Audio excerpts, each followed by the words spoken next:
الحمدللہ الحمد الحمدللہ الحمدللہ وکفا وسلام علی عبادہ الذین اصطفیٰ اما بعد فاعوذ باللہ من الشیطان الرجیم بسم اللہ الرحمن الرحیم یا ایہا الذین آمنوا کتب علیکم الصیام کما کتب علی الذین من قبلکم لعلکم تتقون سبحان ربک رب العزت عما یصفون وسلام علی المرسلین والحمد للہ رب العالمین اللہم صل علی سیدنا محمد وعلی آل سیدنا محمد وبارک وسلم اللہم صل علی سیدنا محمد وعلی آل سیدنا محمد وبارک وسلم اللہم صل علی سیدنا محمد وعلی آل سیدنا محمد وبارک وسلم رب یسر ولا تؤثر وتمم بالخیر وبک نستعین ربی زدنی علما یا فتاح یا فتاح یا فتاح۔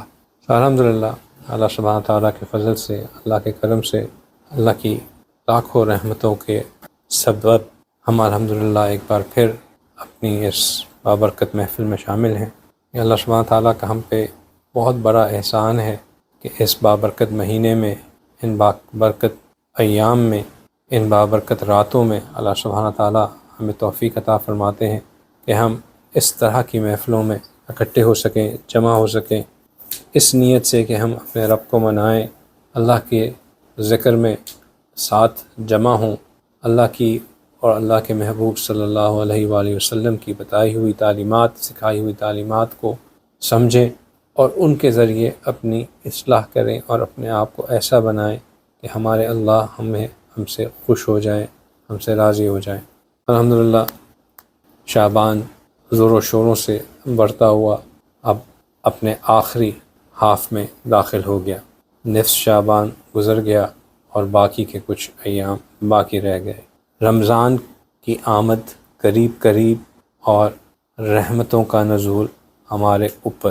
شعبان کا مہینہ ایک بہت ہی بابرکت مہینہ ہے۔ رجب اور رمضان کے درمیان یہ سینڈوچڈ مہینہ، یہ بالکل ویسے ہی ہے جیسے فائنل پیپر سے پہلے ایک مہینہ ایک اسٹوڈنٹ کے لیے ہوتا ہے کہ وہ اپنی پوری جان اس مہینے میں لگا دیتا ہے، اس کو پتہ ہوتا ہے کہ اس کے بعد ایک بہت بڑا اوکیزن آنے والی ہے جس کے لیے مجھے تیاری ابھی سے ہی کرنی ہے۔ یہ وہ مہینہ ہے جو کہ انسان کو مینٹلی، فزیکلی، سائیکولوجیکلی تیار کرنے کے لیے ہوتا ہے کہ ایک بہت مومنٹس چیز تمہارے سامنے آنے والی ہے، اب تیار ہو جاؤ اور اب اپنے آپ کو اس مہینے کی محنت کے لیے، اس مہینے کی کوشش کے لیے، اس مہینے میں آنے والی رحمتوں کو سمیٹنے کی محنت کے لیے اپنے آپ کو تیار کر لو۔ یہ وہ مہینہ جس میں ایک شب ایسی کہ اس میں اللہ سبحانہ تعالیٰ کے سامنے ہمارے اللہ سبحانہ تعالیٰ آگے آنے والے سال کے جتنے بھی فیصلے ہیں وہ تیار فرماتے ہیں۔ کس نے فوت ہونا ہے ان کی فہرست ملک الملک کو حوالے کی جاتی ہے، کس نے زندہ رہنا ہے، کس کو کتنا رزق ملنا ہے، یہ سب احادیث شریف کے ذریعے ہمیں معلوم ہوتا ہے کہ نصف شعبان کے قریب قریب یہ سارے فیصلے کیے جاتے ہیں۔ اللہ والے جو بصیرت رکھتے ہیں، جن کو اللہ کے انوارات کے نزول محسوس ہوتے ہیں یا نظر آتے ہیں، وہ یہ کہتے ہیں کہ جب نصف شعبان گزر جاتا ہے تو یہ بالکل ایسا ہی ہوتا ہے جیسے کہ صبح صادق کا وقت داخل ہو گیا۔ صبح صادق جیسے ٹرو ڈان بھی کہتے ہیں، یہ وہ وقت ہوتا ہے جس وقت ہم فجر کی اذان دیتے ہیں۔ فجر کا وقت داخل ہوتا ہے صبح صادق پہ، سحری کا وقت ختم ہوتا ہے صبح صادق پہ، اذان ختم ہونے پہ سحری کا وقت نہیں ختم ہوتا۔ اکثر لوگ کہتے ہیں ابھی تو اذان ہو رہی ہے، چلو ایک دو گھونٹ اور پی لو۔ اذان ختم ہونے کے اوپر فجر کا وقت ختم نہیں ہوتا، فجر کا وقت داخل ہوتا ہے فجر کا وقت داخل ہوتا ہے صبح صادق پہ، اور صبح صادق کے وقت داخل ہوتے ہی سحری کا وقت بھی ختم ہو جاتا ہے۔ سحری کے وقت کا تعلق اذان کے ساتھ بھی نہیں ہے۔ کچھ لوگ یہ کہتے ہیں کہ مولوی صاحب اذان دینے میں لیٹ ہو گئے تو ہمیں بھی کھانے کا تھوڑا سا اور ٹائم مل گیا۔ اذان تو صرف نماز کے بلاوے کے لیے ہوتی ہے۔ اذان کا مقصد وقت اناؤنس کرنا نہیں ہوتا۔ یہ تو ہمارے ملکوں میں جہاں ہم رہتے ہیں وہاں پہ بالکل عین جیسے ہی وقت داخل ہوتا ہے اس کے حساب سے اذان ہو جاتی ہے، لیکن اذان کا مقصد جو ہے یہ نہیں ہوتا کہ وقت داخل ہونے کو اناؤنس کیا جائے۔ اذان کا مقصد ہوتا ہے کہ لوگوں کو اطلاع دی جائے کہ نماز ہونے والی ہے، اب وہ نماز کے لیے آ جائیں۔ اس لیے حی علی الصلاح حی علی الفلاح کی کلمات اس میں آتے ہیں کہ آؤ نماز کی طرف چلو، آؤ فلاح کی طرف چلو۔ تو جب صبح صادق کا وقت جیسے ہی داخل ہوتا ہے، اس کے بعد سے فجر شروع ہو جاتی ہے، اور فجر کے شروع ہونے کے بعد پھر رفتہ رفتہ رفتہ رفتہ روشنی ہونا شروع ہو جاتی ہے، حتیٰ کہ جب طلوع آفتاب کا وقت ہوتا ہے، جب ڈان کا وقت ہوتا ہے، یعنی کہ سورج کے نکلنے کا وقت ہوتا ہے، اس وقت اتنی روشنی ہوتی ہے کہ یہ اسیس کرنا مشکل ہوتا ہے کہ کیا سورج نکل چکا ہے یا ابھی نکلنے والا ہے۔ جو اشراق کا وقت ہے، آج کل میرے خیال سے 6:54 ہے، اس وقت بالکل سورج نکل رہا ہوتا ہے، ہورائزن سے اوپر آتا ہے، وہ وقت اس وقت تک خوب روشنی پھیل چکی ہوتی ہے، حالانکہ سورج نکلا نہیں ہوتا۔ تو یہ جو 15 جو لوگ فراست رکھتے ہیں، بصیرت رکھتے ہیں، ان کے مطابق یہ جو نصف شعبان ہے یہ بالکل صبح صادق کی طرح ہے۔ اس کے بعد ہر روز جو ہے وہ اللہ سبحانہ تعالیٰ کے انوارات میں اضافہ ہونا شروع ہو جاتا ہے، جو اللہ کے انوارات کا نزول ہو رہا ہوتا ہے وہ بڑھنا شروع کر جاتے ہیں، حتیٰ کہ 29ویں شعبان تک انوارات اس قدر بڑھ چکے ہوتے ہیں کہ یہ فرق کرنا مشکل ہو جاتا ہے کہ کیا واقعی رمضان آ گیا یا نہیں۔ ہر دن کے ساتھ ساتھ ان انوارات کا نزول بڑھتا چلا جا رہا ہوتا ہے، اور پھر جب رمضان مبارک کا مہینہ داخل ہوتا ہے تو پھر تو بالکل ایسے ہی ہوتا ہے کہ اب سورج آ گیا اور ہر طرف روشنی ہی روشنی۔ تو یہ جو ایام جن میں ہم اب ہیں، یعنی کہ کل جو ہے وہ 15ویں شب تھی شعبان کی، اور آج 16ویں شب ہے، پھر 17ویں 18ویں 19ویں 20ویں، انشاءاللہ ایک ایک کر کے یہ بات بڑھتی جائے گی، اور انشاءاللہ اگر اللہ نے زندگی دی، اللہم بلغنا رمضان، اللہ سبحانہ تعالیٰ ہمیں رمضان تک پہنچائیں، تو ہم دیکھیں گے کہ کچھ ہی دنوں میں انشاءاللہ رمضان المبارک داخل ہو جائے گا اور اللہ کی رحمتوں ہر طرف چھائی ہوں گی۔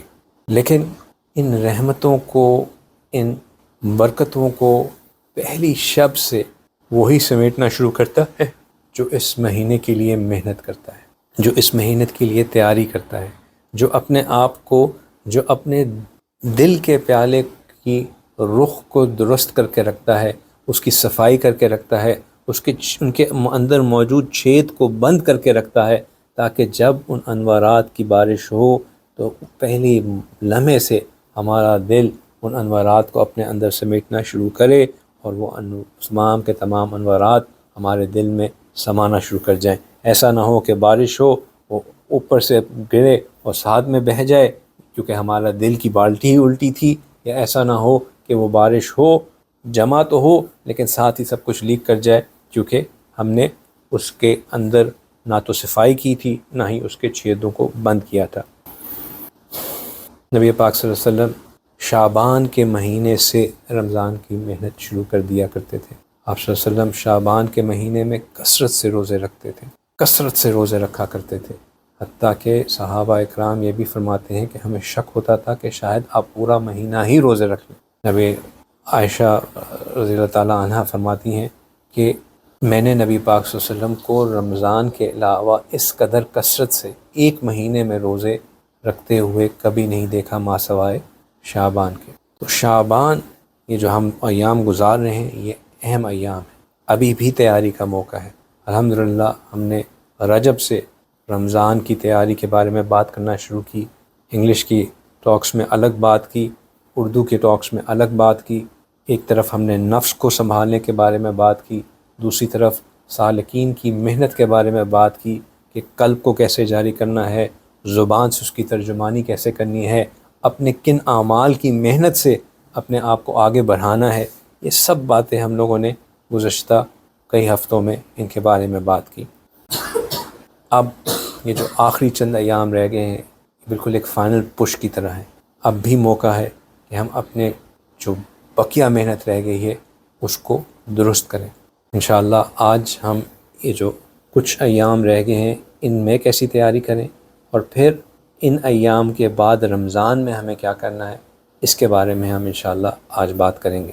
رمضان میں نبی پاک صلی اللہ علیہ وسلم صحابہ اکرام جو ان کے ساتھ ہوتے تھے وہ فرماتے ہیں کہ نبی پاک صلی اللہ علیہ وسلم رمضان کا مہینہ آتا تو 3 اعمال میں بے حد اضافہ محسوس کرتے ہیں کہ نبی پاک صلی اللہ علیہ وسلم کے 3 اعمال میں بہت اضافہ ہو گیا ہے۔ پہلی بات کہ آپ صلی اللہ علیہ وسلم عبادت میں بہت زیادہ کوشش اور جستجو فرمایا کرتے تھے۔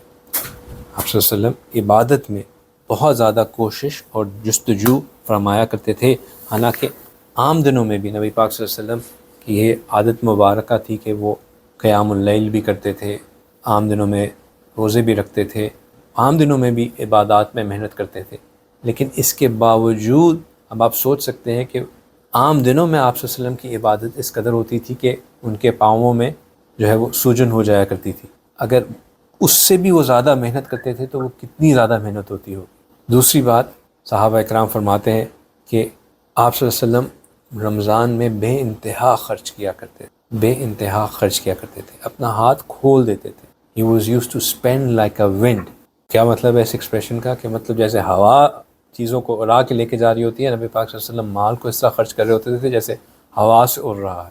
اور تیسری بات، آپ صلی اللہ علیہ وسلم مناجات میں کئی زیادہ اضافہ کر دیا کرتے تھے۔ مناجات سے کیا مطلب؟ آپ صلی اللہ علیہ وسلم دعا مانگنے میں بہت ڈیڈیکیٹڈ وقت دعا کو دیا کرتے تھے۔ تو یہ 3 چیزیں جو صحابہ آپ صلی اللہ علیہ وسلم کے ساتھ ہوتے تھے، آپ صلی اللہ علیہ وسلم کی زندگی کو آبزرو کیا کرتے تھے، ان کی نجی زندگی سے ان کو واقفیت تھی، وہ فرماتے ہیں کہ ہم 3 چیزوں میں، عبادات میں، صدقہ میں اور دعا میں نبی پاک صلی اللہ علیہ وسلم کے اندر ایک اضافہ دیکھا کرتے تھے، وہ کئی زیادہ اس میں زیادہ محنت کیا کرتے تھے۔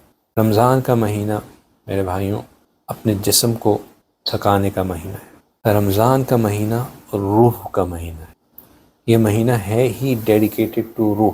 اگر ہم اس پورے مہینے کی سیٹ اپ کو دیکھیں تو یہ بات سمجھ میں آتی ہے کہ اللہ سبحانہ تعالیٰ نے اس کو بنایا ہی روح کے لیے ہے۔ جسم کا کھانا پینا بھی بند، جسم کے لیے سونا بھی کم، جسم کے لیے آرام بھی کم، کیونکہ اب عبادت میں رات میں قیام بھی کرنا ہے، جسم کے لیے لذتیں بھی کم، دن کا پورا حصہ جو ہے آپ جو ہے اپنے گھر والوں کے ساتھ نہیں ہو سکتے۔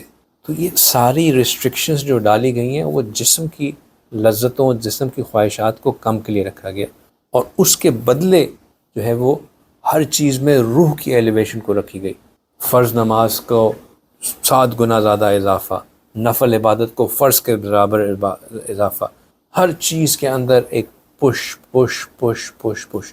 رمضان کا مہینہ روح کا مہینہ، لہٰذا ہمیں یہ بات اپنے ذہنوں میں بٹھا لینی ہے کہ رمضان کے مہینے میں جسم کو تھکا دینے میں ہم کوئی کمال نہیں کریں گے، یہ تو اس مہینے کی ریکوائرمنٹ ہے۔ This is what the month dictates out of us۔ اور ہم نے اپنے مہینے کو تھکانا ہے، ہم نے اللہ کو یہ کر کے دکھانا ہے کہ یا اللہ، ہم آپ کی عبادت، آپ کے نبی پاک صلی اللہ علیہ وسلم کی سنت کے مطابق ہم نے بھی اپنے آپ کو عبادتوں میں بڑھا دیا۔ ہم کمزور ہیں، ان جیسی عبادت تو نہیں کر سکتے، لیکن اتنی عبادت ضرور کی جس سے ہمارا جسم تھک گیا۔ کوئی ایک تو ایسا وقت آئے کہ ہماری آنکھیں بھی نیند کو ترسیں، کوئی ایک تو ایسا وقت آئے کہ ہم بھی جسم میں اپنی درد محسوس کریں، اور پھر اللہ سبحانہ تعالیٰ کو کہہ سکیں کہ یا اللہ، آپ کی خاطر ہم نے بھی اپنے آپ کو تھکانے کی کوشش کی۔ اگر ہم اللہ کو راضی کرنے کے لیے جاگیں گے تو قیامت کے دن اللہ سبحانہ تعالیٰ کا دیدار نصیب ہوگا۔ آنکھیں جاگیں گی تو قبر کے اندر نیند میٹھی نصیب ہوگی۔ ہمارے حضرت جب بھی وہ اوور ایگزرشن کی وجہ سے بالکل برن آؤٹ ہوئے ہوتے ہیں اور پھر اگلی چیز کے لیے فوراً تیار ہو جاتے ہیں کرنے کے لیے، تو ہم ان سے اکثر کہتے ہیں کہ حضرت تھوڑا سا آرام کر لیجئے، آپ کو ضرورت ہے آرام کی۔ حضرت کہتے ہیں کہ یہ دنیا محنت کی جگہ ہے، قبر آرام کی جگہ ہے۔ یہ محنت دنیا کی جگہ ہے، قبر آرام کی جگہ ہے۔ تو چلیں، ہم سارا وقت تو نہیں کر سکتے، لیکن رمضان کم از کم اپنے ذہن میں ہم یہ ضرور رکھیں کہ رمضان محنت کی جگہ ہے۔ دیکھیں، ایک بات سمجھ لیں کہ جب سیزن آتا ہے نا، تو جتنے بھی تاجر بھائی بیٹھے ہوئے ہیں وہ سارے یہ بات اچھی طرح جانتے ہیں کہ جب سیزن آتا ہے تو پھر کوئی یہ نہیں کہتا کہ بھائی اب جو ہے نا میں تھوڑا سا ذرا بریک لے لوں یا میں ریسٹ کر لوں۔ اس وقت ہوتا ہے کہ بھائی ابھی تو سیزن ہے، ابھی تو کرو محنت، جو جتنا نکال سکتے ہو نکالو، نہ دن کی فکر، نہ رات کی فکر، نہ کھانے کی فکر، نہ پینے کی فکر، بس لگے ہوئے ہیں مسلسل، کیونکہ پتہ ہے کہ یہی کمائی کا مہینہ ہے، اسی میں جو کرنا ہے کر لو۔ آگے تو 4-5 مہینے پھر فارغ پڑے ہوں گے، تو ابھی محنت کر لیں۔ اسی طرح جو اسٹوڈنٹ، جیسے میں نے کہا کہ جن کے فائنل ایگزامز ہوتے ہیں، وہ ایگزام سے پہلے وہ دن رات ایک کیے کر کے بیٹھے ہوتے ہیں، ان کو پتہ ہوتا ہے کہ یہی تیاری کا مہینہ ہے، ابھی تیاری نہیں کی تو پھر ہاتھ سے وقت نکل جائے گا۔ اور اسٹوڈنٹ کو بھی بالکل نہ دن کا پتہ ہوتا ہے، نہ رات کا پتہ ہوتا ہے، نہ کھانے کا نہ پینے کا، بس مسلسل اپنی پڑھائی میں لگا ہو، محنت میں لگا ہو۔ تو جس طرح ہم دنیا میں سیزن میں کمانے کے لیے، ایگزامز میں نمبر لینے کے لیے، یہ چھوٹے چھوٹے فائدے اٹھانے کے لیے مشقت کرتے ہیں، جستجو کرتے ہیں، محنت کرتے ہیں، اسی طرح رمضان المبارک نیکیاں کمانے کا سیزن ہے۔ جو لوگ اپنے گناہوں کو معاف کرانا چاہتے ہیں، اللہ سبحانہ تعالیٰ کا قرب پانا چاہتے ہیں، اللہ سبحانہ تعالیٰ کے معیت کے حصول کے لیے اپنی ایک کوشش کرنا چاہتے ہیں، یہ مہینہ ان کے لیے ہے۔ یہ مہینہ صرف کھانے پینے سے رک کے روزہ رکھنے کا مہینہ نہیں ہے، بلکہ روزے دار ہونے کا مقصد یہ ہے کہ میں نے اپنی زبان کا روزہ بھی رکھا، میں نے اپنی آنکھوں کا روزہ بھی رکھا، میں نے اپنی شرمگاہ کا روزہ بھی رکھا، میں نے اپنے دماغ کا روزہ بھی رکھا، میں نے اپنے ہاتھوں کا روزہ بھی رکھا، اپنے پاؤں کا روزہ بھی رکھا۔ یعنی کہ ہمارا ہر عضو، ہمارا ہر باڈی پارٹ جو ہے وہ روزے کی حالت میں ہو، وہ بھی اپنے آپ کو ریسٹرین کر کے رکھا ہو، پیچھے رک کے رکھا ہو۔ ہم سر سے لے کے پاؤں کے ناخنوں تک روزے دار بن جائیں، تو پھر جب ہم افطار کرنے بیٹھیں گے تو پھر اللہ سبحانہ تعالیٰ ہماری طرف اپنی رحمت سے متوجہ ہوں گے۔ اب یہ جو محنت ہے، یہ آٹومیٹکلی کوئی سوئچ نہیں ہوتا کہ وہ ہم پریس کریں گے تو رمضان میں یہ سب کچھ ہونا شروع ہو جائے گا۔ حالانکہ نبی پاک صلی اللہ علیہ وسلم کے لیے تو شاید وہ آٹومیٹکلی سوئچ ہی ہوتا، لیکن انہوں نے امت کو سکھانے کے لیے اس کی محنت شعبان میں کرنا شروع کی۔ اور اس کی محنت جو ہے وہ سب سے پہلا قدم یہ ہے کہ ہم اپنی زندگی سے معصیت کو نکالیں، ان چیزوں کو نکالیں جو ہمیں سست کرتی ہیں، کاہل کرتی ہیں، ان لامعنی چیزوں کو، ان فضول مشاغل کو، ان مباح چیزوں کو جو کہ ہمیں روکے رکھتی ہیں، ہمارے لیے ڈسٹریکشن بنتی ہیں، جو ہمارے لیے ہمارا چل ٹائم ہوتی ہیں، می ٹائم ہوتی ہیں، ان کو ذرا پیچھے کریں۔ اور اس میں سب سے بڑی چیز کیا ہے؟ ہمارے فون، ہمارا انٹرنیٹ، ہمارا سوشل میڈیا، یہ وہ چیزیں ہیں جو کہ ہمیں روک کے رکھی ہوئی ہیں۔ میں نے کل بھی بہت لمبی اس بارے میں بات کی، لیکن آج پھر اس کو میں دوبارہ ریپیٹ کر رہا ہوں کیونکہ اس کی اہمیت اتنی زیادہ ہے کہ please get off YouTube, Facebook, TikTok, Instagram, Twitter, Snapchat اور whatever you are on, اس کو چھوڑ دیجئے، ان کو چھوڑ دیجئے۔ ان کو چھوڑیں گے تو آپ کے پاس ایک کثیر وقت فارغ ہوگا، اور پھر اس وقت کو قرآن میں لگائیے، اس وقت کو تلاوت قرآن میں لگائیے، اس وقت کو مراقبے میں لگائیے، تاکہ آپ کا دل، آپ کا جسم ایک ایکسرسائز کی پریکٹس میں آئے۔ یہ جو سارا سوشل میڈیا ہے، اس نے یہ آپ کو ڈرین کر رہا ہوتا ہے، روحانی طور پہ نچوڑ رہا ہوتا ہے۔ چاہے آپ کہیں کہ میرا بالکل پاک صاف میرا جو ہے نا یوٹیوب ہے یا جو ہے، لیکن ان کے الگوریدمز ہی ایسے ہیں کہ وہ پاک صاف ہو ہی نہیں سکتا۔ وہ کوئی نہ کوئی ایسی چیز دکھائی دے گا آپ کو کہ آپ کی آنکھوں کو بد نظری ہوگی، اور یہ بد نظری ڈرین کر دیتی ہے، تباہ کر دیتی ہے، کچھ نہیں چھوڑتی پیچھے۔ بالکل ایسے ہی ہے کہ آپ نے ایک بلون بہت محنت کر کے بہت بڑا بلون بھرا، اور کسی نے آ کے جو ہے وہ اس کے اندر ایک سوئی مار دی، اور 1 سیکنڈ سے بھی نہیں لگا، آپ نے گھنٹوں لگا کے اس بلون کو پھیلایا اور 1 سیکنڈ کے اندر فلیٹ ہو گیا۔ دیکھیں ہم جس ماحول میں رہتے ہیں اس میں بد نظری سے بچنا آلموسٹ امپاسبل ہے۔ آپ باہر جائیں، کوئی جینوئن چیز خریدنے جائیں، مال جائیں، کسی بھی دکان میں جائیں، ایسا ماحول ہے کہ کوئی نہ کوئی بد نظری ہو ہی جاتی ہے۔ نامحرم بیچارے غریب لوگ ہیں، پورے کپڑے نہیں ہوتے، ایسے ہی نکل آتے ہیں گھروں سے، وہ کوئی نہ کوئی آپ کی بد نظری ہو جاتی ہے۔ لیکن ایک مجبوری ہے جس پہ ہم اللہ سبحانہ تعالیٰ سے کہہ سکتے ہیں یا اللہ میں تو کرنا ہی نہیں چاہتا تھا، ہو گیا۔ اور ایک یہ ہے کہ بس کیونکہ ہمارا ایک سوشل میڈیا اکاؤنٹ ہے، ہم نے اس کے اوپر جانا ہے، کوئی نہ کوئی فیڈ دیکھنی ہے، اور وہاں پہ یہ اب نہیں ہم کہہ سکتے کہ اللہ میں تو نہیں دیکھنا چاہتا تھا، یوٹیوب والوں نے دکھا دیا۔ بھائی کیوں گئے یوٹیوب؟ کیا ایسی مجبوری تھی؟ اپنے آپ کو ابھی سے روکیے، اور یہ جو وقت آپ کا اس کو کم کرنے سے بچے گا، اس کو قرآن میں لگائیے، اس کو مراقبے میں لگائیے، ابھی سے محنت کریں، تاکہ پھر جب سیلز لگے تو اس سیل سے فائدے کے لیے آپ تیار ہوں۔ دیکھیں ایک ہوتا ہے سیلر، ایک ہوتا ہے بائر، ٹھیک ہے نا.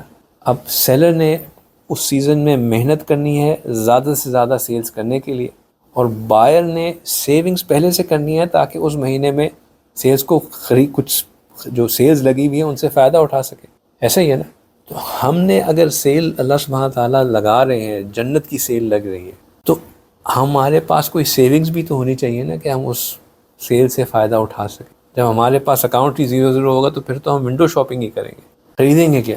تو یہ جو ابھی محنت کریں گے یہ وہ سیونگز ہیں جو کہ ہم کیش کر سکیں گے انشاءاللہ آگے آنے والے سیزن. اسی طرح رمضان میں جانے سے پہلے ذرا ہاتھ کو کھولنے کی پریکٹس کریں کہ ہمارا ہاتھ جائے ہمارے والیٹ میں، تھوڑا سے پیسے نکلیں ہم کسی کو دیں. یہ والی جو ایکسرسائز ہے اس کی پریکٹس کرنا شروع کریں تاکہ مسلز جو ہیں تھوڑے سے کھلنا شروع ہوں اور اسٹرینتھ آئے ایکسٹینڈ کرنے کی، ہاتھ کو بڑھانے کی. ٹھیک ہے نا. ضروری ہے کہ یہ ہمارے اندر یہ ایکسٹینشن والی اسٹرینتھ پیدا ہو. بہت مشکل ہے یہ، ابھی تو یہ بھی ہے نکالنا بھاری لگتا ہے پیسے، لیکن ابھی سے نکالنا شروع کر دیں. اب کچھ لوگ جیسے نفس کے بارے میں ہم بات کرتے ہیں کہ نفس بہت مکار چیز ہے، بڑی عجیب قسم سے دھوکے دیتی ہے. تو ایک موقع نفس دھوکہ ایسے بھی دیتی ہے کہ رمضان میں ہر چیز کے ثواب جو ہے نا وہ کئی زیادہ بڑھ جاتا ہے، میں رمضان میں ہی نکالوں گا تاکہ ثواب جو ہے میرا. اور پھر اس سے ہوتا ہے بس وہ جو عمرہ میں نے کرنے جانا ہے تو پھر میں وہاں حرم میں ہی جا کے نکالوں گا تاکہ وہ انٹو جو ہے وہ 100,000 ٹائمز ہو جائے. اور پھر وہ اوہو عمرے پہ تو جانا ہی نہیں ہوا، چلو نیکسٹ ایئر انشاءاللہ. تو اس طرح کے دھوکوں میں مت پڑیں. اگر یہی اپنا کہنا ہے کہ میں رمضان میں نکالنا ہے تو ابھی سے نکال کے الگ کر کے رکھنا شروع کر دیں. اپنے پاس بھی مت رکھیں، کسی کے حوالے کر کے رکھنا شروع کر دیں کہ آپ آگے مت دیجیے گا، اپنے پاس رکھ لیں.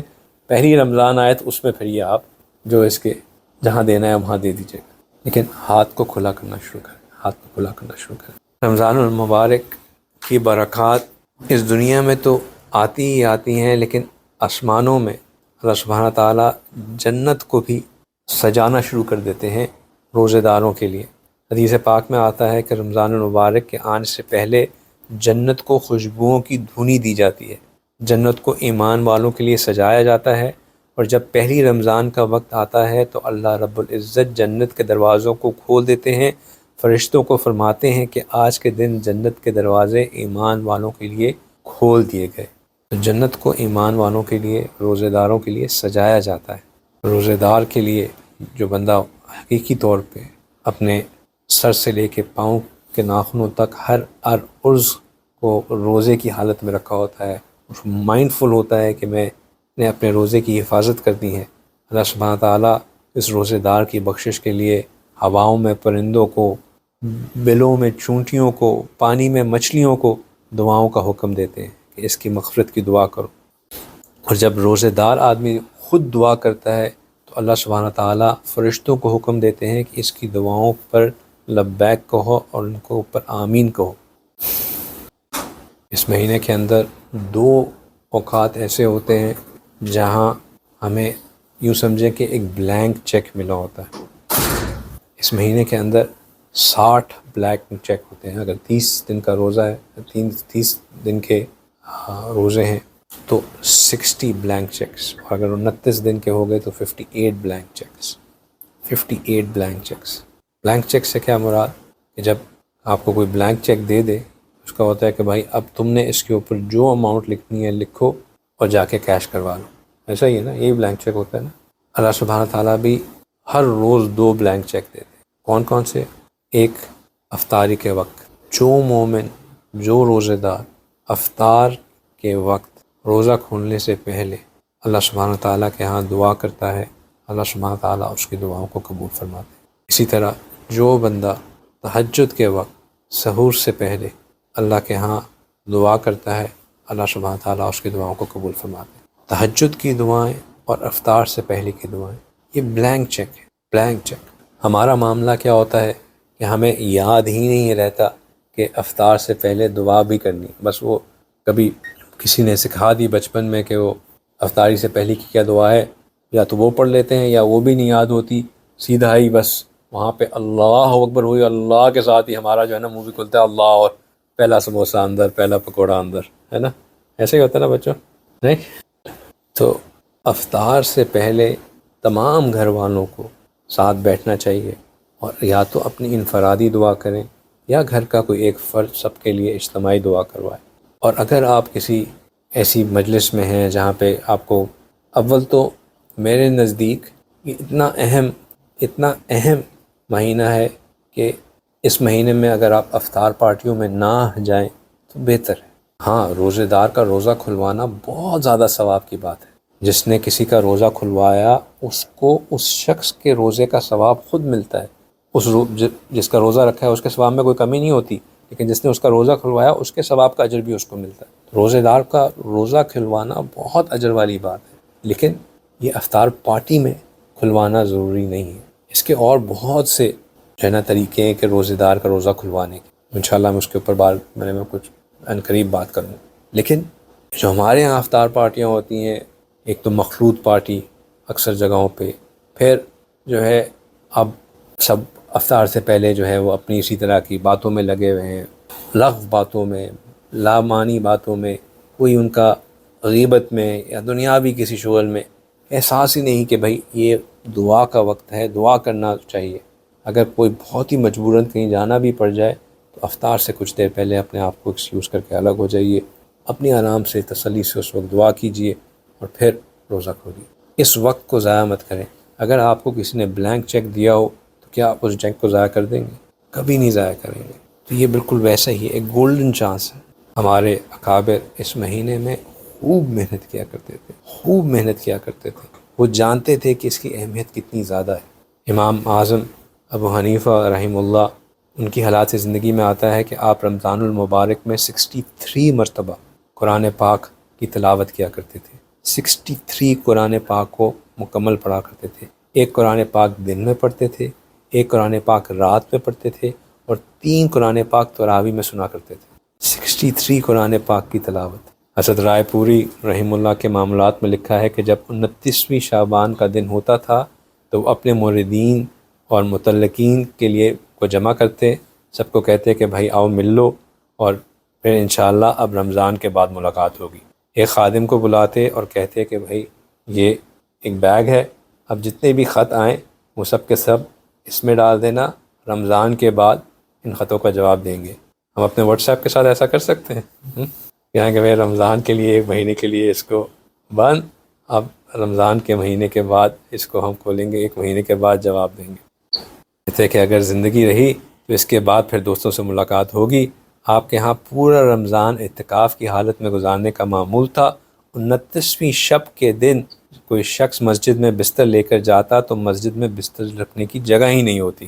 مسجد کے دروازے تک دور دراز سے آئے ہوئے لوگ رمضان پورا کا پورا مسجد میں گزارنے کے لیے پہلے سے آ کے رک جاتے اور آپ کے ساتھ مسجد میں اعتکاف کرتے۔ امام ربانی رضی اللہ افسانی رحمہ اللہ فرماتے ہیں کہ رمضان المبارک کی بڑی فضیلت اس چیز سے اندازہ لگایا جا سکتا ہے کہ اس میں اتنی برکات کا نزول ہوتا ہے کہ بقیہ سال کی برکتوں کو رمضان المبارک کی برکتوں کے ساتھ وہی نسبت ہے جو ایک قطرے کو سمندر کے پانی کے ساتھ ہوتی ہے۔ یعنی کہ جس طرح ایک قطرہ سمندر کے پانی کے سامنے کچھ بھی نہیں ہوتا، اس طرح باقی سال میں آنے والی برکات رمضان میں آنے والی برکات کے مقابلے میں کچھ بھی نہیں ہوتی۔ یہ مہینہ اللہ سبحانہ تعالیٰ نے اپنی کتابوں کے لیے مخصوص رکھا ہے۔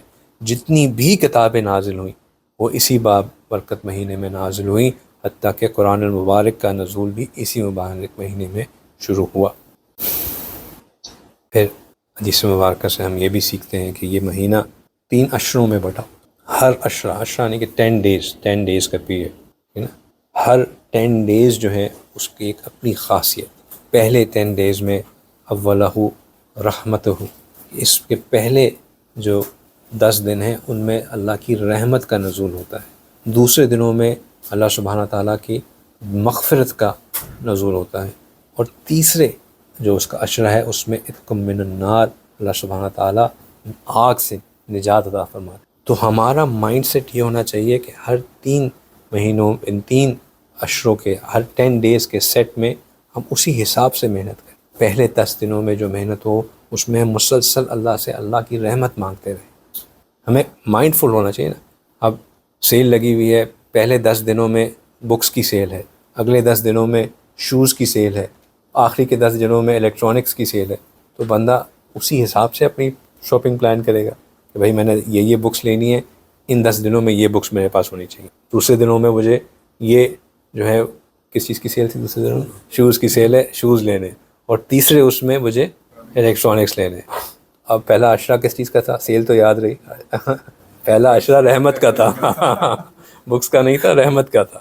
تو پہلے عشرے میں ہمیں رحمت مانگنی چاہیے، محنت کر کے جب اجر مانگے تو اللہ سے اللہ کی رحمت مانگے، دوسرے عشرے میں مغفرت مانگے، اور تیسرے عشرے میں اللہ سے کہے کہ یا اللہ مجھے آگ سے، جہنم کی آگ سے نجات عطا فرما دیجیے۔ بہت مشہور حدیث ہے، آپ لوگوں نے کئی دفعہ سنی ہوگی، جس میں نبی پاک صلی اللہ علیہ وسلم نے فرمایا کہ اللہ سبحانہ تعالیٰ اس مہینے میں اتنے بندوں کو ہر رات جو ہے، اتنے بندوں کو جہنم کی ہر رات اللہ سبحانہ تعالیٰ اتنے لوگوں کو جہنم سے بری فرماتے ہیں جتنا بنی کلب کی بکریوں کے بال۔ بنی کلب کون تھا؟ بنی کلب ایک قبیلہ تھا جو کہ ان کی بکریاں جب وادی کے اندر نکلتی تھیں تو پوری کی پوری وادی جو ہے اس میں بکریاں ہی بکریاں نظر آتی تھیں۔ وادی کہتے ہیں کہ ایک طرف ایک پہاڑ، دوسری طرف دوسرا پہاڑ، پھر بیچ میں پلین لینڈ۔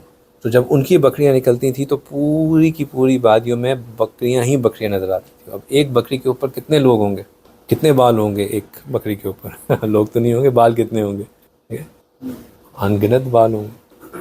تو اس قدر لوگوں کی نجات کی جاتی ہے۔ کہنے کا مقصد یہ کہ اللہ کی رحمت بہانے ڈھونڈ رہی ہوتی ہے کہ بندے کو معاف کیا جائے۔ کوئی ایک ایسا کام کر لے، کوئی بندہ ندامت کا اظہار کر دے کہ اس کو معاف کر۔ دیکھیں، ایک تو ہے کہ بندے کو معاف کرنے کے لیے فکر ہو، ایک ہو کہ ہم اپنے درجات بلند کریں، اپنے آپ کو اوپر لے کے جائیں۔ تو محنت تو اس چیز کی ہے نا کہ ہم اس بیر منیمم کرائٹیریا کو تو میٹ کرے ہی کرے، لیکن ہم جو اپر کلاس ہے اس کو بھی اس مہینے کی کوئی، ویسے تو ہم وہاں نہیں جا سکتے، لیکن اب جب سیل لگی ہوئی ہے تو ہم کیوں نہ اپنے آپ کو اپر کلاس میں بھی لے کے جا سکیں۔ یہ جو میں بات کہہ رہا ہوں نا کہ اپر کلاس میں جانے کا، یہ جو ہمارے سلف صالحین تھے وہ کسی کے بارے میں لکھتے تھے کہ یہ بہت بڑے بزرگ ہیں تو وہ اس بات کو پہلے رکھ کے دیکھتے تھے کہ ان کی زندگی میں کتنے رمضان گزرے۔ جس کی زندگی میں زیادہ رمضان گزرے ہوتے تھے وہ اس کو زیادہ بڑا بزرگ سمجھتے، کیونکہ یہ رمضان، ایک حدیث مبارکہ بھی آتی ہے کہ ایک صحابی تھے، انہوں نے خواب دیکھا کہ فلاں ان کے ساتھی صحابی جنت کے فلاں درجے میں ہیں۔ اگلے دن دوبارہ خواب دیکھا کہ ایک اور ان کے فلاں صحابی جنت کے اس سے زیادہ اونچے درجے میں ہیں۔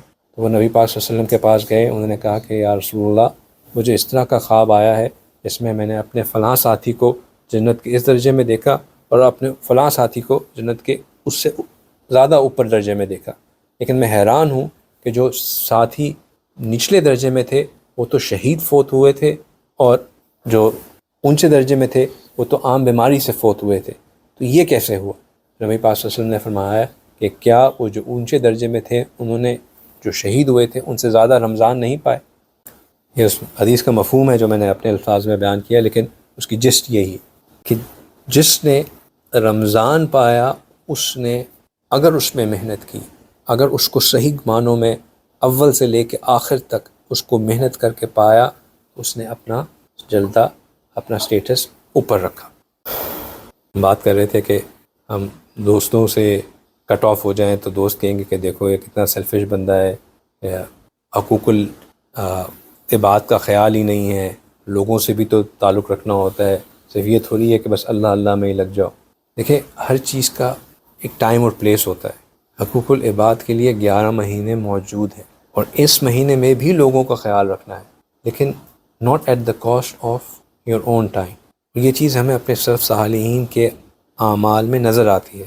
حضرت شیخ الحدیث مولانا زکریا اپنے بارے میں فرماتے ہیں کہ میں اکابرین ہی کی نقش قدم پر رمضان المبارک یکسوئی کے ساتھ عبادت میں گزارا کرتا تھا۔ میرا معمول تھا کہ میں سارا دن قرآن پاک کی تلاوت میں لگا رہتا تھا، کچھ دیر نوافل وغیرہ میں گزارتا تھا۔ میرے ایک دوست جو کسی دوسرے محلے میں رہتے تھے وہ رمضان المبارک میں مجھ سے ملنے آئے۔ اسے میرے معمولات کا اندازہ نہیں تھا، اس نے سلام کیا، میں نے سلام کا جواب دیا، پھر اپنے کمرے میں آ کر تلاوت شروع کر دی۔ وہ پھر میرے پیچھے پیچھے میرے کمرے میں آ گیا، انتظار میں بیٹھا رہا، میں تلاوت کرتا رہا حتیٰ عصر کا وقت ہو گیا۔ نماز کھڑی ہوئی تو ہم دونوں جا کے نماز میں کھڑے ہو گئے. نماز سے فارغ ہوتے ہی میں سیدھا اپنی جگہ پر واپس آیا اور تلاوت شروع کر دی. وہ بھی کمرے میں واپس آ گیا، قریبی دوست تھا، پیچھے پیچھے ساتھ آ گیا. اس نے کمرے میں آ کے دیکھا کہ میں نے پھر تلاوت شروع کر دی ہے، تو تھوڑی دیر تو بیٹھا، پھر کہنے لگا بھائی رمضان تو ہمارے پاس بھی آوے ہے مگر بخار کی طرح نہیں آوے. کہ مطلب یہ تو ان کو تو رمضان ایسے لگ گیا جیسے کسی کو کوئی بندہ بخار پہ بیمار نہیں ہو جاتا، ویسے ان کے اوپر آ گیا. تو رمضان المبارک کی محنت ایسی ہی محنت ہے کہ جیسے بندہ اب جنون کی ایک اسٹیٹ میں آ گیا. ٹھیک ہے، باقی لوگوں سے ملے، 11 مہینے ہیں دوست سے ملنے کے لیے. یہ وقت کمائی کا مہینہ ہے. جب ہماری کوئی پروجیکٹ بالکل پیک پہ ہوتا ہے، کوئی دوست ساتھ آ کے بیٹھے، اس وقت ہم دوست کو کہتے ہیں کہ نہیں یار ابھی تو تم سے مل سکتا. اس وقت ہم بلنٹلی کہہ دیتے ہیں کہ I'm sorry I'm too busy, I'm caught up in work, ابھی نہیں کچھ ہو سکتا. بلکہ اس وقت تو ذرا کہتے ہوئے پراؤڈ فیل کرتے ہیں کہ لوگوں کو پتہ چلے کہ یار ہم بھی ذرا کام میں بزی ہوتے ہیں، ہمارا بھی ایسا کام ہے جس میں ذرا لانگ آورز لگی جاتے ہیں، ہے نا. اس سروس آؤٹیج ہو گئی تھی تو بہت 3 باتیں جو ہے نا مجھے ایکسٹرا کرنا پڑا. SLAs بڑے کرٹیکل تھے. اس وقت بڑا پراؤڈلی ہم بتا رہے ہوتے ہیں کہ بھائی میں بڑا اس میں تھا. اور رمضان میں ہم کہتے ہوئے شرماتے ہیں وہ لوگ کیا کہیں گے کہ جی بہت بڑا بن رہا ہے، ہولیئر دین داؤ بن رہا ہے. کہنے دے جس نے جو کہنا ہے. رمضان کا مہینہ کمائی کا مہینہ ہے، کمائیں اس میں. جم کمائی میں آتا ہے؟ نہیں آتا ہے. حضرت شیخ الہند مولانا محمد حسن کی نماز تراویح اس وقت ختم ہوتی جب سحری کا وقت ہو جاتا. چنانچہ تراویح کرتے ہی سحری کھاتے اور سحری کے ساتھ ہی فجر کی نماز کے لیے تیار ہو جاتے. ساری رات عبادت میں گزارتے. جب کئی دن اس طرح مجاہدے سے گزر گئے تو گھر کی خواتین نے کہا کہ حضرت آپ کی طبیعت میں اب نکاہت اور کمزوری پیدا ہو رہی ہے، تو 1-2 دن آرام فرما لیجئے، پھر دوبارہ اس روٹین میں آ جائیے گا. تو حضرت نے سنی انسنی کر دی. تو گھر والوں کو فکر تو تھی، تو انہوں نے کیا کیا کہ قاری صاحب کو پیغام پہنچا دیا بچے کے تھرو کہ آپ کہہ دیجئے کہ میں جو ہوں آج ذرا تھکا ہوا ہوں تو ساری رات قرآن سنانا مشکل ہوگا. تو حضرت کی عادت تھی کہ اگر ان کو کوئی عذر پیش کر دے تو وہ دوسروں کا بہت خیال کرتے تھے، انفورس کچھ نہیں کرتے تھے کہ نہیں آپ نے ایسے کرنا ہی کرنا ہے.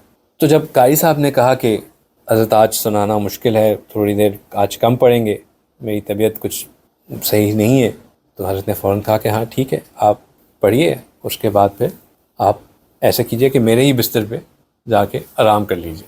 اب قاری صاحب پھنس گئے کہ اب وہ ان کے قاری صاحب ان کے مرید تھے، وہ ان کے شیخ تھے. اب شیخ کے بستر پہ کہ الامر فوق الادب، تو حکم تھا. انہوں نے ٹھیک ہے چلے گئے، لیٹ گئے.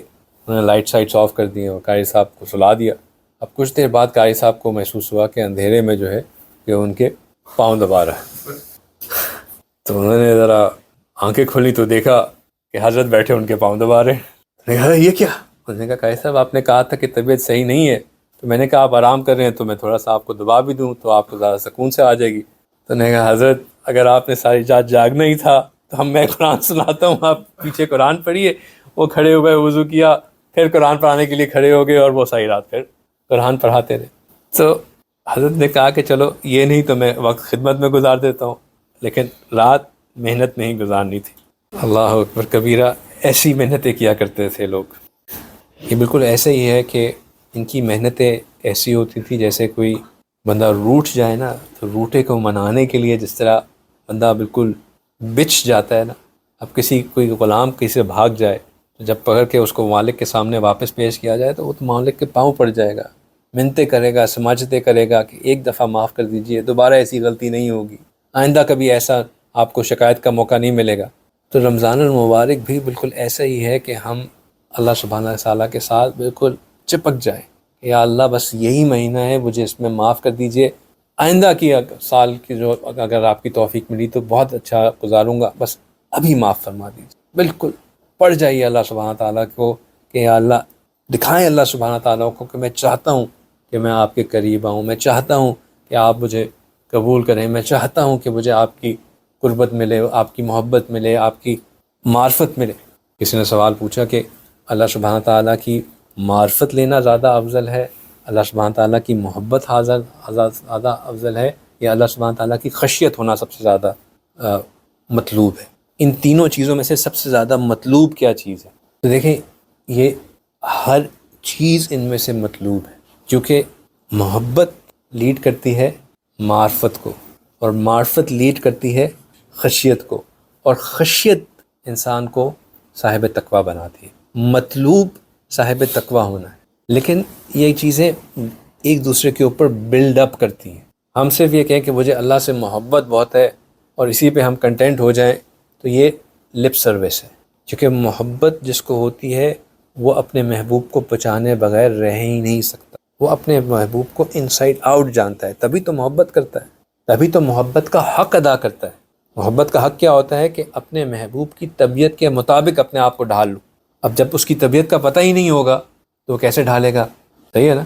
تو محبت لیڈ کرتی ہے معرفت کو، معرفت لیڈ کرتی ہے خشیت کو۔ وہ کیسے؟ معرفت کا مطلب ہے کہ آپ نے اپنے رب کو پہچانا۔ اپنے رب کو جب پہچان لیا تو رب تو اتنا عظیم ہے، اتنا عظیم ہے کہ اس کی خشیت دل میں آئے بغیر رہ ہی نہیں سکتی کہ وہ کون اور میں کون۔ میں کون ہوتا ہوں کہ اس سے محبت کے دعوے کروں، یا یہ کہوں کہ یا اللہ آپ مجھ سے محبت کریں، میری کیا اوقات۔ اور اگر اللہ کی محبت محسوس ہو دل میں، اور خشیت بڑھتی ہے کہ مجھ جیسی چیز سے، مجھ جیسی ناچیز سے اللہ محبت فرما رہے، اور پھر یہ محبت جو ہے یہ معرفت اور خشیت میں تبدیل ہونے کے بعد پھر بندے کو صاحب تقوی بناتی ہے کہ اب وہ افورڈ ہی نہیں کر سکتا کہ کوئی ایسی اونچ نیچ ہو جس سے یہ جو محبت ملی ہوئی ہے اس میں کوئی کمی آ جائے۔ یہ تقوی ہے۔ رمضان المبارک قرآن پاک کا مہینہ ہے۔ اس مہینے میں ایک اور سوال آتا ہے کہ میں اپنا وقت زیادہ تر کس محنت میں لگاؤں، مراقبے میں لگاؤں یا قرآن پاک کی تلاوت میں لگاؤں۔ یہ مہینہ قرآن پاک کا مہینہ ہے۔ جیسے میں نے کہا نا کہ ہر چیز کا ایک نہ موقع اور محل ہوتا ہے۔ مراقبے کی اہمیت پورے سال میں آپ لوگوں کو پیش کرتا رہتا ہوں، لیکن اب اس مراقبے سے جو محبت پیدا ہوئی، اب اس سے کلام کرنے کی باری ہے۔ اپنے محبوب جس کو ہم ڈھونڈتے رہتے ہیں پورا سال، اب اس محبوب سے کلام کرنے کی باری ہے۔ اور وہ کلام ہم ویسے تو اپنے معمولات کے حصے میں رکھتے ہیں، لیکن یہ پتہ نہیں باقی ملکوں میں کیا ہوتا ہے، لیکن پاکستان کی جو فون کمپنیز ہیں نا، وہ ایک پیکج ریلیز کرتی ہیں، کہتی ہیں کہ کرو بات ساری رات۔ وہ رات کے کچھ گھنٹوں میں free of cost calling free of cost ہو جاتی ہے، تو آپ ساری رات بے شک ہاں سب کہہ دو، چلیں یہ بھی ایک نیا آج کل ایڈورٹیزمنٹ چل رہی، سب کہہ دو، ٹھیک ہے۔ تو یہ جہاں تک میں اشتہار دیکھتا تھا اس وقت تک کرو رات ساری بات تھی، اب سب کہہ دو والا میں نے نہیں دیکھا ہوا۔ تو یہ سب کہہ دو والے ایڈز ہیں اور یہ کرو رات ساری بات ہے، یہ وہ مہینہ ہے۔ تو قرآن پاک کو سننا، تراویح میں قرآن پاک کو پڑھنا، یہ معمول زیادہ سے زیادہ ہونا چاہیے۔ مراقبہ ابھی بھی ہونا چاہیے، لیکن جیسے عام دنوں میں مراقبہ زیادہ اور قرآن پاک چلو ایک پارہ پڑھ لیا، ایک جتنا ہم توفیق ہے اتنا پڑھ لیا، یہ اب اس کی فلپ سائڈ ہوگی۔ یہ کسی اب لیکن یہ تبھی ہوگا جب زبان کھلی ہوگی، تو اس لیے ابھی سے قرآن پڑھنے کی عادت ڈالیں، ابھی سے قرآن پاک پڑھنے کی عادت ڈالیں، اور اپنے آپ کو ٹارگٹ دیں کہ میں نے اتنے قرآن پاک اس مہینے میں ختم کرنے ہیں، میں نے اتنے قرآن پاک اس مہینے میں ختم کرنے ہیں۔ حضرت شیخ الہند کے ہاں مستورات بھی تراویح قرآن پاک میں سنا کرتی تھیں، یعنی کہ ان کے گھر کی جو خواتین تھیں وہ بھی تراویح میں شریک ہوتی تھیں۔ اس طرح تراویح کی ارینجمنٹ تھی کہ ان کے صاحبزادے قرآن پڑھاتے تھے اور گھر کی خواتین پیچھے پردے میں قرآن کی تراویح میں شریک ہوتی تھیں۔ تو ایک دن ان کے صاحبزادے بیمار ہو گئے، تو حضرت نے کسی ایک اور قاری صاحب کو ارینج کیا کہ آپ آ کے تراویح پڑھا دیں تاکہ باقی گھر کے جو لوگ ہیں ان کی تراویح میں خلل نہ آئے۔ تو وہ قاری صاحب آئے اور انہوں نے 4 پاروں کی تراویح پڑھائی۔ تو صبح سحری میں جب حضرت سے ملاقات ہوئی تو خواتین نے شکایت کی کہ یا آپ نے کس طرح کے قاری بھجوا دیے تھے، ہماری ساری تراویح کا مزہ خراب کر دیا۔ تو پتہ چلا کہ کیا ہوا کہ وہ لوگ تو عادت تھی کہ 10 پارے پڑھنے کی، اور وہاں پہ صرف 4 پارے پڑھ کے جو ہے وہ ان کے سارا وہ خراب ہو گیا۔ تو ہم 10 پڑھنے والی تو صلاحیت نہیں رکھتے، لیکن کم از کم اتنا تو ہو کہ 20 رکعت تراویح ہو اور ایک قرآن تو پورا کا پورا پڑھا جائے، کم از کم ایک قرآن پورا سنا جائے، پورا سنا اینڈ ٹو اینڈ تراویح میں۔ پھر اس مہینے میں باقی پورا سال ہم چاہے تہجد میں کمزور ہوں، لیکن اس مہینے میں ہماری تہجد ضائع نہیں ہونی چاہیے۔ دیکھیں ہم جیسے ہٹے کٹے لوگوں کے لیے تو موٹیویشن ہوتی ہے کہ بھئی سحری پہ اٹھ کے کچھ کھانا ہی ہے، ٹھیک ہے، تب کھانے کی موٹیویشن سے اٹھ ہی رہے ہیں تو تھوڑا سا پہلے اٹھ کے 2 رکعت کم از کم یا 4 رکعت نفل پڑھ کے تہجد کی نیت سے دعا مانگیں. تہجد پڑھنا اور دعا، جیسے میں نے کہا نا کہ یہ تو بلینک چیک ہوتے ہیں دعا اس وقت، لیکن اللہ سے اس مہینے میں اگر ہم تہجد کی پابندی کریں گے تو اللہ کی ذات سے امید ہے کہ اللہ سبحانہ تعالیٰ ہمیں باقی پورے مہینے میں تہجد کی پابندی کی توفیق عطا فرمائیں گے، باقی تمام مہینوں میں تہجد کی پابندی کی توفیق عطا فرمائیں گے. لیکن ایک چیز ذہن میں رکھیں کہ روز محشر اللہ سبحانہ تعالیٰ کے ہاں بہت بڑے بڑے لوگ ہوں گے جو کہ ایسی اعمال پیش کر رہے ہوں گے جن کے سامنے ہمارے اعمال تو کوئی حیثیت ہی نہیں رکھتے. وہ لوگ بھی ہوں گے جنہوں نے عشاء کے وضو سے فجر کی نمازیں پڑھی، ٹھیک ہے. ایسے لوگ بھی ہوں گے جو کہ دن میں روزے رکھتے تھے، رات میں جو ہے عبادتیں کرتے تھے، صبح جہاد کیا کرتے تھے، رات میں قیام کیا کرتے تھے. ایسے لوگ بھی ہوں گے جنہوں نے ایک ہی دن میں لوگوں کے جنازے میں بھی شرکت کی، بیماروں کی عیادت بھی کی، صدقہ بھی کیا، روزہ بھی رکھا، نوافل بھی پڑھے، تہجد بھی پڑھی. جو نیکی آپ سوچ سکتے ہیں اس دن نے وہ کی ہوگی. ہمارے پاس تو دکھانے کو ویسے ہی کچھ نہیں ہے. اگر ہم اس ایک مہینے کی عبادت کو، اس ایک مہینے کی محنت کو دکھا سکیں گے تو کم از کم ہم یہ تو کہہ سکیں گے کہ یا اللہ آپ کی رضا کی خاطر ہم نے اس مہینے میں پوری کوشش کی، آپ قبول فرما لیجیے. کتابوں میں لکھا ہے کہ سیدنا یوسف علیہ السلام کو جب مصر میں لایا گیا، قافلہ لے کے آیا اور ان کو بیچنے لگا، تو وہ بہت خوبصورت بچے تھے اور ظاہری بات ہے اتنا خوبصورت غلام کسی کو ملے تو اس کی قیمت بہت زیادہ ہونی تھی. تو جب یہ بات پھیلی کہ بہت ہی خوبصورت غلام آیا ہے تو سارے بڑے بڑے تاجر جو کہ اس طاقت رکھتے تھے کہ وہ اس کی قیمت لگا سکیں، وہ بولی لگانے کے لیے گئے. اتنی ہی اثنا میں ایک بڑھیا اپنے پاس جو اس کی دھاگا تھا اور سوئی تھی وہ لے کے وہ بھی جانے لگی. تو لوگوں نے اس سے کہا کہ بھائی یہ تو ملینز اینڈ بلینز کی گیم ہے، تم یہاں پہ یہ دھاگا سوئی لے کے کیا جا رہی ہو؟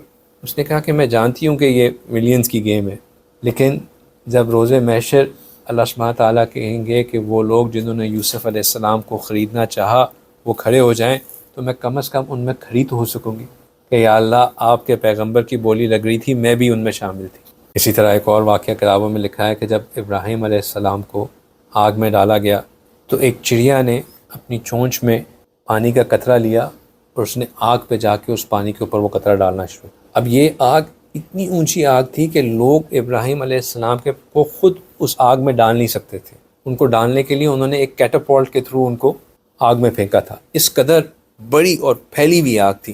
اب اس چڑیا کی چونچ میں کتنا پانی آیا ہوگا کہ وہ اس کو بجھا سکے.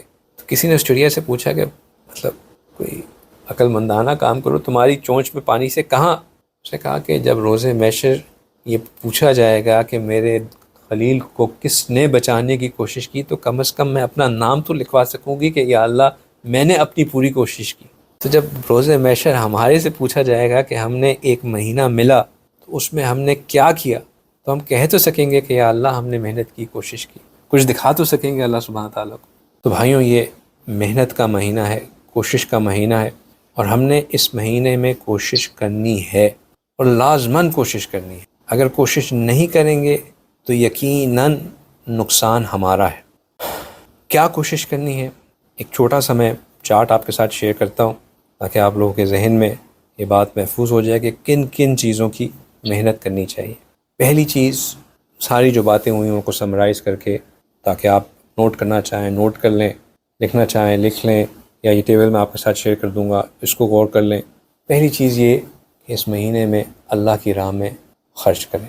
نبی پاک صلی اللہ علیہ وسلم ہوا کی طرح خرچ کرتے تھے. کہاں خرچ کریں؟ جو نیک کاز ملتا ہے اس میں خرچ کریں. ایک جگہ جہاں خرچ کریں وہ یہ ہے کہ لوگوں کو افطار کرانے پہ ضرور خرچ کریں. ہمارے مہد میں جو ہے وہ رمضان راشن نکلتا ہے، جو ارد گرد کے قریب جتنے بھی ڈیزرونگ فیملیز ہوتی ہیں ان کو پورے ایک مہینے کا راشن پیک دیا جاتا ہے. یہاں یو اے ای میں مساجد کے اندر ڈیزگنیٹڈ اوقاف کی مساجد ہیں جہاں پہ لوگوں کو افطار کیا جاتا ہے، وہاں پہ آپ کنٹریبیوٹ کر سکتے ہیں.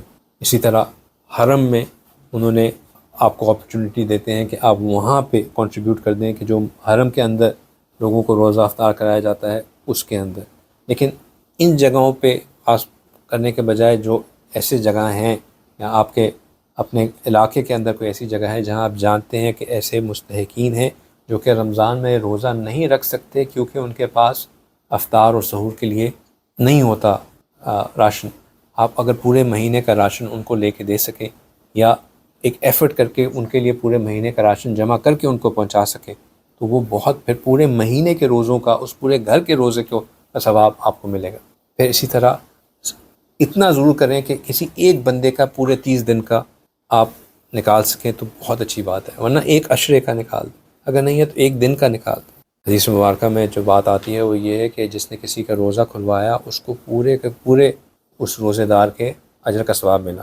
صحابہ اکرام نے کہا کہ یا اللہ، یا رسول اللہ، ہم تو نہیں کسی کا روزہ کھلوا سکتے۔ انہوں نے یہ نہیں کہا، انہوں نے کہا کہ میں یہ نہیں کہتا کہ اس کو پورا روزہ کھلواؤ، پانی کا ایک گھونٹ، کھجور کا ایک کھجور، اس سے بھی اگر تم نے اس کا روزہ کھلوا دیا تو تمہیں اس کا پورا ثواب ملے گا۔ تو اتنا تو ہم کر سکتے ہیں، اتنا اپنے بچوں کو یہ عادت دلوائیں کہ گھر میں روزہ جب کھل رہا ہو تو جو روزے دار ہوں ان کے اندر ایک ریس ہو کہ کون جو ہے وہ بڑوں کو کھجور دے گا، اس مائنڈ سیٹ کے ساتھ کہ اگر میں نے ان کو کھجور دے دیا اور میرے دیے ہوئے کھجور کے ساتھ انہوں نے یہ روزہ کھولا تو اس کا اجر مجھے مل جائے گا۔ ابھی سے ہی یہ پریکٹس کروانا شروع کریں گے تو ان کے دل میں یہ بات احساس بیٹھے گی کہ روزہ کھلوانے کا ایک اجر ہوتا ہے، ایک ثواب ہوتا ہے۔ اگر آپ نے زکوٰۃ نکالنی ہے تو اپنی زکوٰۃ اس مہینے میں کیلکولیٹ کر کے اکثر حصہ زکوٰۃ کا اس مہینے میں ہی نکال دیجیے۔ حضرت جی کی جو مدرسے میں طلباء پڑھتے ہیں ان کی گندم خریدنے کا جو مہینہ ہے وہ یہ سیزن ہوتا ہے، فیبرری مارچ کے مہینے میں گندم کی کٹائی ہوتی ہے تو ارد گرد کے جو قریبی باغات ہیں انہی سے جو ہے وہ گندم خرید لی جاتی ہے مارکیٹ میں جانے سے پہلے تاکہ اچھے ریٹ کے اوپر مل جائے۔ تو وہ گندم جو ہے وہ ساری کی ساری چونکہ مدرسے کے طلباء کے سال بھر کے کھانے پینے کے لیے استعمال ہوتی ہے تو وہ زکوٰۃ بن۔ تو ایک یہ زکوٰۃ کا بہت اچھا ایونیو اس لیے ہے کیونکہ یہ زکوٰۃ کی زکوٰۃ ہے اور صدقہ جاریہ کا صدقہ جاریہ ہے، کیونکہ یہ طلباء جو کچھ بھی سیکھتے ہیں ان کے اوپر کیا ہوا خرچ، مال جو خرچ کیا جاتا ہے وہ جب آگے جا کے دوسروں کو سکھاتے ہیں پھر ان سے جس کو فائدہ ہوتا ہے وہ سب کا سب اس کا اجر واپس ہمیں ملتا ہے۔ تو یہ بہت اچھا ایونیو ہے اس کے لیے، تو اللہ کی راہ میں خرچ ضرور کریں۔ پھر قرآن، جیسے میں نے کہا کہ یہ قرآن کا مہینہ ہے، اس مہینے میں اپنی قرآن کو جس قدر اپنے آپ کے لیے ابھی سے ٹارگٹ رکھیں کہ میں نے 3 قرآن ختم کرنے ہیں، 5 قرآن ختم کرنے ہیں، 1 قرآن ختم کرنا ہے، اور پھر اس کو اسکیجول بنائیں۔ اپنا آپ کو پتہ ہونا چاہیے کہ میرا ڈیلی ٹارگٹ کتنا ہے۔ اگر آپ اس کو رینڈم چھوڑ دیں گے کہ بس ہو جائے گا تو وہ نہیں ہوگا۔ آپ کا you have to be disciplined, you have to make a plan کہ میں نے اتنا قرآن پڑھنا ہے تاکہ آپ کو پتہ ہو کہ میں ٹارگٹ پہ ہوں نہیں ہوں، سلپ کر رہا ہوں، اگر ایک دن سلپ ہو گیا ہے تو اگلے دن میں نے کتنا کیچ اپ کرنا ہے، ایک فکر ہو۔ تو you have to be disciplined about it. But Quran پڑھنا بھی ہے اور سننا بھی ہے، یہ دونوں چیزیں بہت اہم ہیں۔ پھر نمازوں میں دیکھیں، نماز یہ وہ مہینہ ہے جہاں فرض جو ہے وہ 7 سے 10 گنا زیادہ اور ہر نفل جو ہے وہ فرض کے برابر۔ تو اس مہینے میں جو ہے پہلی کوشش تو یہ کرنی ہے کہ ہماری تمام نمازیں باجماعت ہوں، تمام نمازیں باجماعت ہوں۔ آفس میں ہیں، آفس میں جماعت کر لیں، اگر آفس میں آنے میں لیٹ ہو گئے، آفس میں کوئی نہیں ملا تو گھر والوں کے ساتھ مل کے جماعت کر لیں، فون کر دیں ان کو پہلے کہ بھائی میں آ رہا ہوں، جماعت ہم ساتھ مل کے کر لیں گے۔ کوشش کریں کہ تمام نمازیں باجماعت ہوں، جماعت نہ مس ہو، ٹھیک ہے۔ دوسری کوشش یہ کریں کہ ہم اگر ساری نمازیں نہیں پڑھ سکتے تو کم از کم عشاء اور فجر کی نماز تو لازماً باجماعت پڑھیں، کیونکہ جس نے عشاء اور فجر باجماعت پڑھی اس نے ایسے ہی کیا کہ جیسے پوری رات عبادت میں گزاری۔ پھر جتنے بھی سنتیں ہیں، چاہے وہ سنتیں موقدہ ہیں یا غیر موقدہ ہیں اور نوافل ہیں، وہ جو نماز کا ایک ٹیبل ہم بچپن میں پڑھتے تھے کہ فجر کی ٹوٹل رکعتیں 8، ظہر کی ٹوٹل 12، عصر کی 8، مغرب کی 12، وہ ساری کی ساری جو ہے یاد کریں۔